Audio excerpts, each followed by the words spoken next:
Good evening mga kapangyaw. Update tayo ngayon sa typhoon dito sa Hong Kong. So dito sa amin, safe naman po kami. Kagabi, signal number 10. So medyo mahangin, maulan. Pero ngayon, ayan na, tumila na yung ulan. Nakakalabas na kami tulad nito. So, tahimik pa rin po yung tanawin ko dito. Ito yung mga bahay-bahay na nandito sa paligid ko. Marami ng ilaw. Kagabi, maaga silang nagsitulog. At nagsi-off ng mga ilaw nila kasi sobrang hangin. So, kami maaga rin kaming nagsihiga pero nagkikiramdam lang kami. Alauna na yata ako natulog kagabi sa sobrang lakas ng hangin. So, eto po yung mga tanawin dito sa paligid ng bahay. Yan. Yung ibang bahay dito, walang tao, walang nagre-rent. So, konti lang ang mga tao dito sa amin. Kasi, dito na kami sa gilid ng bundok. Yan. Ito yung bahay namin. So, eto po yung tanawin namin dito. Yan, tahimik pa rin yung mga sasakyan, walang nagsisilabas.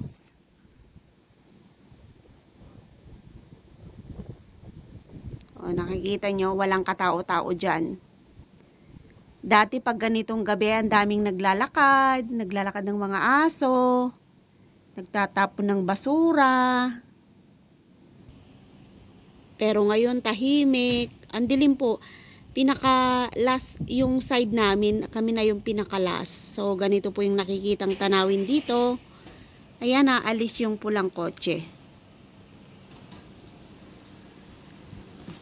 Yan, bantayan natin. Hirap dito, hirap mag-parking. Pahirapan. So, ganyan po yung pagmamaniobra niya, mag-a-atras siya. Kasi pahirapan po yung parking area sa amin.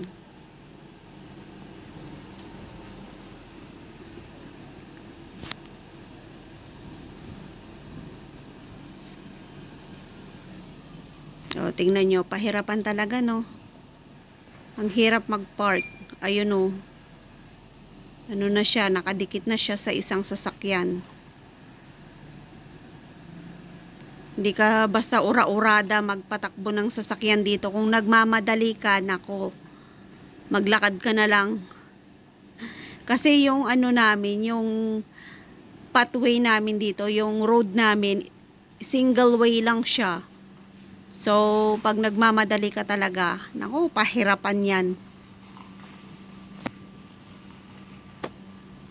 Ayun na siya. Bye! Safe drive!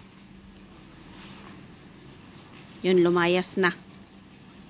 Lumayas na yung pulang sasakyan.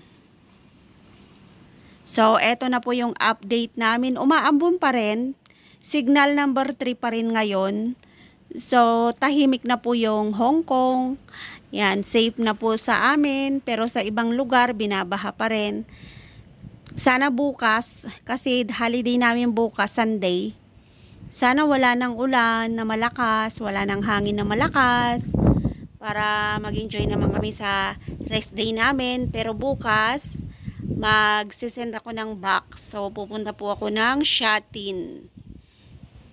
Sinong gustong sumama? Ibabox ko yung mga abubot ko. Yan. Lakas naman ng ilaw nila dun, no?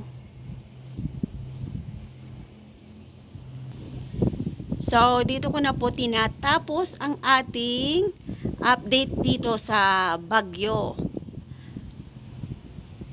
Ano nang pangalan niya? Saula. Saula. O, diba? Malapit na pong Pasko. December na yan. Ay, December na yan. Excited. Kasi uwi ako ng December. So, excited po tayo. Ano na, September, October, November, December na. Kumagalaw yung ulap doon, oh. Medyo malabo. Yan, bilis. Ang bilis ng galaw niya. Pero hindi siya nakikita.